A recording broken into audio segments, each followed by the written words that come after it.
Hey everyone, welcome to the Wrong Podcast. This is Led, and we got Joe. Yo. And Colton. Yo, yo, yo. So like how we always do yo. Yo. Yo. We're moving to a little bit of a different format. Show format. Yeah.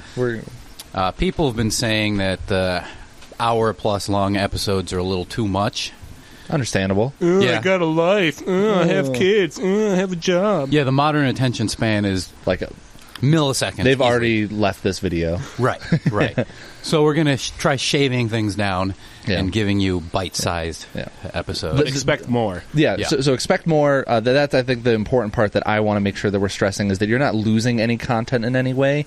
We're still going to talk about the same number of things, the same type of things. You're still going to get our Let's Plays, our reviews, our debates. None of that's going away.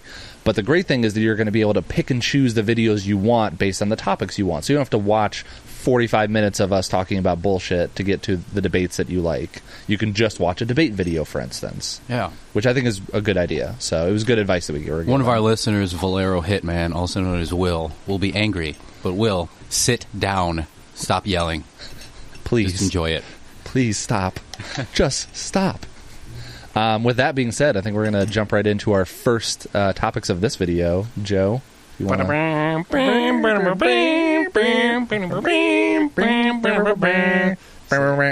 So yeah, Star Wars is coming out on DVD and Star Wars Blu-ray. is out on digital copy right now. A DVD already came out, yeah. Yeah, so you can download it right now from the Microsoft Store or whatever fucking places that they do it. To be clear, we're talking about Episode 7. Yeah.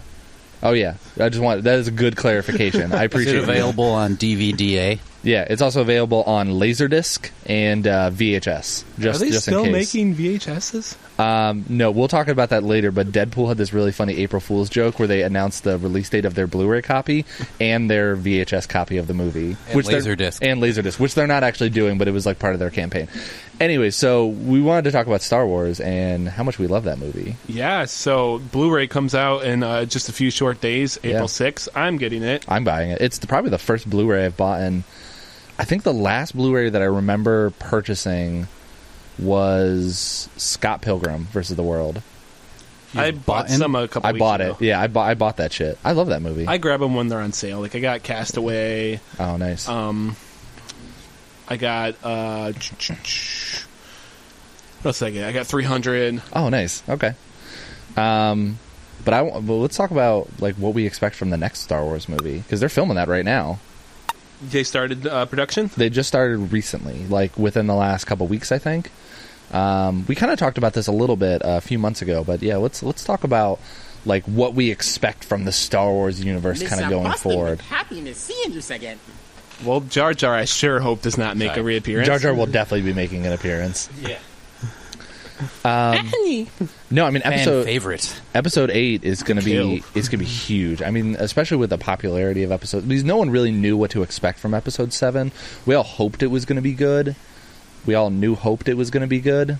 Oh, that's punny. Sorry, shut up. I need to find a crickets soundboard. Please do. But now that it's out and it is really, really good, I think people's expectations of episode 8 are just going to be even higher, especially knowing that Mark Hamill's probably going to have an actual role in that movie. So even though you made a joke with the New Hope, they did kind of set it up on the same lines as New Hope, right? As far as like what they did a lot with just the story elements, right?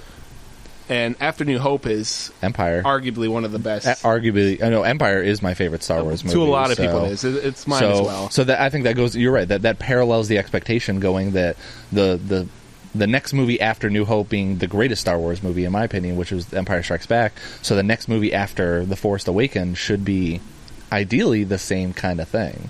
That being said, the prequels are not included in this because Clone Wars is a big pile of shit of a movie, and I hate that movie. I think Edwin might disagree with that. So I preferred Clone Wars to Phantom Menace, and I preferred Revenge of the Sith to Clone Wars. I do. Revenge of the Sith is my favorite one, yeah. But Clone Wars is an awful movie. You prefer the first over the second? Yes. Clone Wars just had really, really bad writing. Like, when they're delivering their lines, like... Ewan McGregor's mullet. That's all I gotta say. Look, some things I want to see. We're comparing crap here, so there's really no winner in this instance right now. It's like, oh, which pile of shit do you like better? I know what I want to see. I want to see the assassination robot IG-88. Ooh. I kind of want to see like a. I would love to for that throwback. Yeah, I would like to see something with him in it. The what? Assassination robot IG-88. IG-88. Have you ever played any of the? He was in a couple Star Wars games. Knights of the Old Republic? No. No. But there is a robot that's the same model as him. HK-47. Yeah. Meat bags. That is probably my favorite part about the Old Republic was that bot. I was so upset I got him so late in the game. That's a different model. It is a different model then. Yes, it is. He was in the fucking Force Unleashed games, I think. No, he wasn't. There was Unleashed games. I'm having a mind blank here, but there was a Star Wars game. It was on Nintendo 64. Had a badass Hoth level, but for the most part, it was like a third-person shooter. I can't remember the name of the game. Was in it the comment section, please? Was it Commando? No, it wasn't Commando. It was on Nintendo 64. All right. Anyways, Jedi Knights? No. Oh, I wish it. And Jedi it's Outcast, awesome. No. I loved those games. Jedi Outcast specifically too, because Jedi Outcast was really good because you got to create your own Jedi. Yeah. But in Jedi Outcast, you got to you had to in Jedi Academy, I think was the first one. Yeah. You only got a one bladed lightsaber, and the next one you got to pick from double-sided, dual wielding, different colors, different fight methods. It was so much better. It was awesome. I missed that game. Rogue Squadron? Nope, wasn't Rogue Squadron. Couldn't get out in that. No. Whatever. We're gonna move Pod on. Racer. It'll come to me. I was definitely Pod Racer. Yeah. No, it wasn't that. What do you guys want to see for as far as Rey and Finn and what's gonna evolve with them? Finn the human? not the dolphin. I think that joke sailed over your head like a Star Destroyer. Oh, that was punny. I mean, Rey has a really interesting arc, I think, going forward, because there's so many questions about her. But the one character that I'm really, really fascinated is actually Finn, because I mean, what is next for this character? I mean, Rey, we kind of have an idea that she's going to become a Jedi. She's going to train with Hamill or Luke, and we kind of can theorize where her path will take her. With Finn, I mean, he's a defected stormtrooper from the former First Order, who's in a coma. They clearly have something planned for him, but I have no idea what they would have planned for this character. What is his importance going forward? I mean, he could become anything.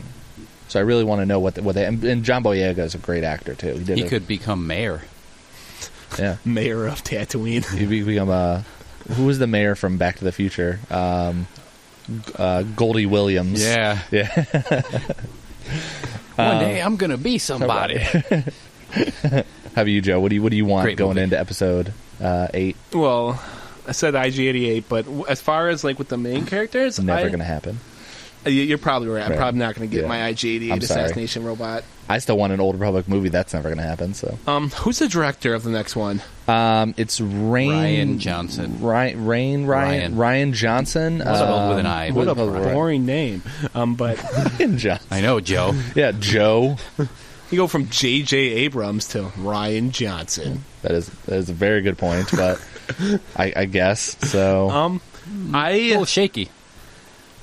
I would like to see a new interesting setting as far as somewhere in the universe goes. The episode 7, the locales were still rather very reminiscent of previous Star Wars. They didn't try anything new and different. Yeah, I don't know. Even with the Starkiller base, it still was. Obviously, I mean, they even played homage to it's just another Death Star in the movie. So, how about you, Edwin?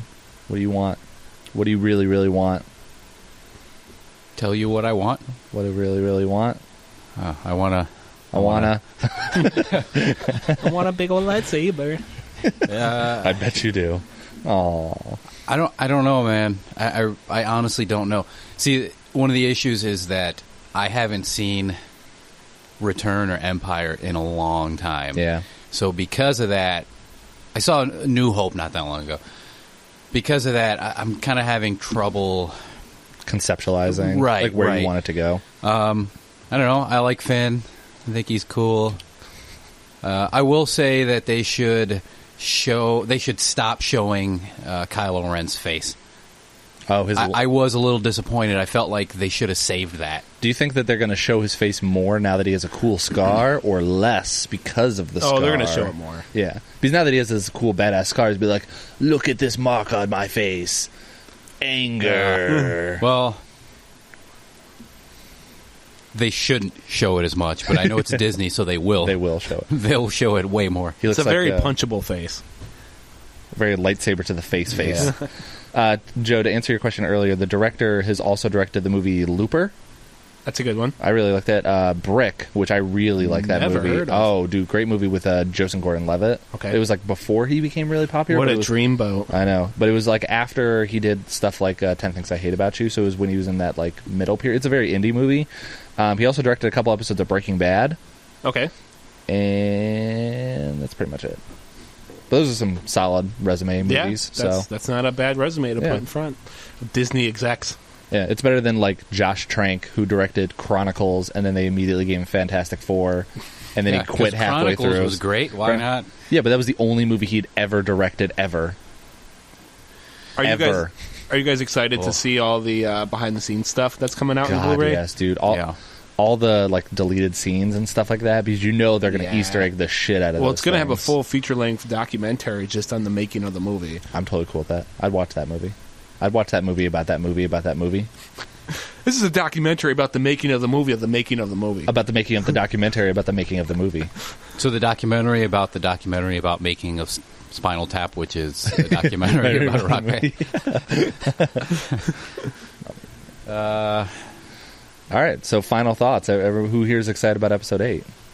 Me. I'm excited, but I'm just very blank-minded we have about to what wait I want. till You know what I mean? I don't know. I don't follow Star Wars hard enough to know. Yeah. You know, like I don't know any of the extended universe stuff that, I want that to come in or whatever. You know, me and Joe are definitely the bigger Star Wars because we know a lot about this stuff. I think I would argue that maybe me a little bit more than you, because I know a lot more about like the book lore and stuff like that. I've probably played more Star Wars video games than you. Oh, you definitely have. Yeah, there's a lot of Star Wars video games I've never touched, which I'm really upset about, actually, because I still argue that just Old Republic is the only game I need to play ever. KOTOR is awesome. KOTOR is amazing. And I'm sad that Disney's not using it. Oh, they should. They've actually been making a lot of references to it recently. So Star Wars Rebels, the animated show that's on right now on Disney XD, they just ended their second season. And they just like teased a shitload of like Old Republic stuff and even new Star Wars stuff with like a crossguard lightsaber in the episode. So it was really cool that like it's the only other time we've ever seen a crossguard lightsaber was on this show that takes place between episode 3 and episode 4. So that's interesting. Shut up, Joe. So I'm gonna put in a super big transition here. Watch how smooth this is. So we're finally going to get the future today with the new Tesla Model 3. Whoa. That transition was so smooth. Lubricated. It was like butter. So I'm really excited for this. I bet Edwin is super excited about the announcement that Tesla Model 3 is going to become available in 2017, 2018-ish. Yeah. So the end of 2017, which is still a long way from now. So it was unveiled Thursday, March 31st. Correct, yeah. Real life Tony Stark. Elon Musk. Yep. Tony Stark, real life Tony Stark, but terrible speaker. He's a little hesitant, like unsure of himself when he first starts talking, but once he gets excited about things, he gets good. Yeah, he really needs to work on that. He doesn't need to work on it. He's a fucking billionaire. He should still work on it. And people love him. Okay, well, he should work on it. Anyways, you can always improve, Joe. Don't stay static in life. He needs to watch the King's Speech. Yeah. Now, as we all know, I'm a big car guy. Obviously, I know everything about automobiles. With cars. Automobile. Automobile cars. You've got about the garage that rivals Jay Leno's, right? Obviously, yeah. In my apartment, yes. Now, for the people out there that aren't as big of car fans as I am, those peons that live there, how dare they? Unwashed Damn hipsters riding their fixed-speed bicycles. But obviously for them, not for me, but for them. For them. could you please explain to me the importance of this car and how cool it is for them? I will elaborate for those people, but you'll just get information by osmosis, even though you have it. I know it. I mean, if anything, I should say it. Review. But I want to give you the opportunity. Sure. So the Can I Tesla get in on the Model 3... osmosis? yeah, whatever.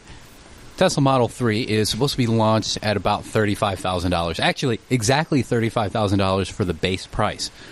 Now, the reason why that's important is because this is the first time that an electric car with over 200 miles of range is within... Yes, 215 is within normal people's reach, because previously the Model S was like $70,000 and up. And that Tesla Roadster $35,000 was isn't more. even counting any government like deductions you can get on that. Exactly. So if you qualify for the full $7,500 deductions, you can get the car into the high 20s. Cheaper than a Mustang GT. Yes. Cheaper than a Mustang GT and probably faster. Well, more torque. They said they're gonna promise, at least on the base version, it's gonna go 0-60 in under 5 seconds. That's pretty good. That's very good. good. That's very good. For a consumer-rated car, yeah. Yeah, for a car that can fit your kids and can take you from here to, Syracuse and back on one charge. They're also promising 5-star rating in everything. Oh, really? Ooh. I mean, I knew that. Even in 5-star ratings. Now, the thing that they also announced was that, so this was Thursday. Sure. That day, you could put $1,000 down and reserve your car. Oh, cool. Or put your order in. Right. Problem is, and this is why I didn't do it. Tesla has a terrible track record for having cars come out on time. So not only will I be waiting at least 2 years, but that's if they hit their delivery date. Right. Which for the Model S, they did not. And even if they do hit the delivery date, date, they may not have the exact stock that they promise based on the pre-orders. Right. Yeah. So they'll be like, we're going to come out this date, but we only have a third of the cars we thought we were going to. So I'll still be waiting past that. Right, exactly. So 2 years plus whenever they get around to third wave of production, and then mine shows up. I guess the only other downside of that too is that if you didn't put a pre-order, like even if you put a pre-order, you're going to wait 2-3 years for this car. If you didn't put down a pre-order, you're not going to wait 4 or 5 years to get one that after they've given all the pre-orders away to people. Got it. Yeah. So we're looking at a picture of it right now. I have one qualm about its design. I still think it's a good-looking car. So, obviously, with electric cars, you don't need a grill anymore. Yeah, I noticed that, too. They kept the spot where a grill would be and just kind of kept it smooth. And it just looks kind of bland right there. Kind of looks like a southern guy that has, like, those, like, outer lips on the bottom part from, doing chew too much. It kind of looks like a fish. Oh, I could see that. Well, all fish with like fishy lips. All cars kind of look like fishes, anyway. But no, the grill kind of gives a car kind of like a facial expression. Gives it a character. Without the grill there and just a smooth spot, it just looks like fish lips. I can totally see that. Yeah, I can see that. They didn't have to give it a fake grill, but if they would have just put some sort of design element, but it's just like better. Smooth. It's like Neo's mouth in the first Matrix when it gets sealed over. Yeah, exactly. I love those. What's wrong, Mr. Anderson? I love the front lights, though. Yeah, I like that. Nice. It's basically a smaller Model S. It does. Right. It's very similar looking to that. And it will be available with the D setup, as in dual motor, as in all-wheel drive. Oh, yeah, and don't forget it's going to have self-driving features, too. Yes, that's right. So, for the mid-30s, it's really not bad. That's an amazing price point. Now, then again... it is still a luxury price, but you're getting a luxury car out of it, so... And not just a luxury car that's like all glam and no substance. This is a combination of great substance mixed in with a great looking car too. So, no, Edwin, I know you're in the market for electric car, and you've been shopping around for a Chevy Volt, right? Yes. Yeah, I think we're going to end up getting a 2016 Volt. Nice. They announced the 2017 coming out rather soon, right? You don't want to wait for that? The 2017s are actually coming in like now. Oh, nice. They have them. The reason I'm not waiting is because they're pretty much identical with like 1 or 2 extra colors, and then the 2017 has smart cruise control, so you can set cruise and the car will automatically give the right distance between the car in front of it. Mm-hmm. So you won't just keep accelerating until you hit the car in front of you. Right. That's it's kind of cool. Smart cruise control. But there's no differences as far as performance, mileage, nope. none of that. Nope. So, I might as well get the car that I know dealers are trying to get rid of right now. Right. And you can actually acquire. No, I could get a 17. Well, I just mean that. I could get that too in 4 years. Right, exactly. Yeah. Maybe in 4 years, possibly. Or in 2, or in 3. As opposed to getting a Volt that you could maybe go get one now. Exactly, exactly. Now, the Volt is actually about the same price. Yeah, the Volt I've been looking at is $32. Does the Volt... It's pretty close. Does the Volt recharge like the Tesla does? Like you plug it into a socket and... Like, does it have a recharge station? No, it has these little fingers that just stick into the ground and then through photosynthesis. Well, I didn't know. Is the Volt a hybrid or is it pure electric? The Volt is an extended range electric. So basically, it has a gas motor which acts as a generator, does not drive their wheels, and then you have the electric motor itself, which actually does directly power the wheels. So the gas motor is purely there just to recharge the electric motor. Yes. Not like a hybrid which supposedly, switch back and forth. Supposedly in mountain mode, I'm not sure if this is true, but I guess there's a mode where, if you're trying to go up a steep incline, you can get the motor to actually connect to the wheel somehow. I'm not sure if that's accurate. But yeah, so you go, let's say 53 miles on your battery. You run out of battery energy, then the gas engine kicks in, and you go another 300 miles or whatever. So that's good that the point I'm trying to make here is you can charge that thing without having to have a garage with an outlet in it, which is pretty much mandatory to own a Tesla. Well, not really. So if you're not a homeowner, you can't have a Tesla. It's just not practical. You could. You would just have to hope that your apartment has an outlet outside. Which, good luck finding an apartment. I don't know if our... Mine doesn't. Me neither. They don't let you just drain electricity ad nauseum? Yeah. I get to plug right into the city power supply, so... So I think that's the biggest thing there. Against the Tesla is it's not good for your average consumer yet that aren't homeowners. Yeah. With anything like this, this is a very... electric cars have only been around for... handful of years. They've been around for a while. Well, they've been around for a while. But like a practical purchased one, and for a lot of houses, houses aren't built for this kind of stuff. So you're right. You kind of have to. It's like having a pet, basically. Like you can't just have a pet without changing your lifestyle or your house around to accommodate that pet. Or having a baby. You can't just throw a baby into a house and not cover up the electric sockets and give them a fork. Although electric cars, I guess, technically are the opposite of this. Kids. I don't know. Yeah, you should wait on that. For people who don't know, let's say you buy a Tesla or you buy a Volt. Mm-hmm.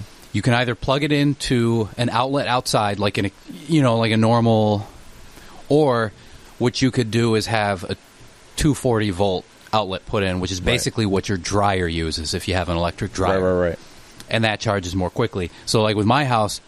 The driveway is on the side of the house, and the side of the house is where we go in. Right next to the door, there's an outlet, so I can just charge there when I come home, or I can convert that to 240. Right. Some people like run extension cords. You almost have to work a little bit of your lifestyle around it. It's not for everybody. That's the thing. So but as these things become more and more accessible and more people own them, I'm sure they'll come up with smarter solutions around stuff like that. I think I saw something where someone was trying to make a docking charging station, basically, that you can put into the ground outside your home or in your garage, for instance. Yes. And then it's battery powered, or you can run a cable to that. That way everything's just right there where you park your car. There's also one you park your car over. Yeah. Oh, yeah, I've seen those. All right, real quick here, final moment. What are your guys' final thoughts on the Tesla 3? As a car guy who knows everything about this vehicle, I will not be purchasing it, but I would like to. I want to. I know many things about automobiles. This is a good one. You can't see me, but I'm giving 2 thumbs up. Yeah. I'm a witness. I see them. No, I mean, it looks really cool. The technology around it is really, really interesting. And to know that this is like where things are going, I mean, this is like any new technology that's becoming more and more available to people. Give it a couple years, and I could see this becoming the new norm in a lot of ways. Exactly. That's what I'm excited about, is because you finally have something that's entered the price range of your average consumer. Right, yeah. And this is when the revolution can finally start, where we move away from fossil fuels for vehicles. The revolution will not be televised. So I'm really excited just to see the future of what this brings to the automotive industry. Yeah. I'm excited from a competitive standpoint. Yeah. The only concern that I have is the possibilities of Skynet taking over all of our vehicles. That's always a risk. Damn it. So Chevy's coming out with the Bolt, which is similar. So between the Model 3 and the Bolt competing with each other, that's good for the proliferation of electric vehicles. So I'm excited. I would buy one if I knew that Tesla could hold a release date. And if I knew there was a Tesla store nearby where I could get the thing fixed. But there isn't. So it's not practical for me, and I don't want to wait until my kids are in high school. I don't have kids. That's the problem. That's the problem. And with that, Edwin not having kids, this is the end of episode 9. Thanks for listening to The Wrong Podcast. It's like a sigh. All right, guys. Bye. Bye.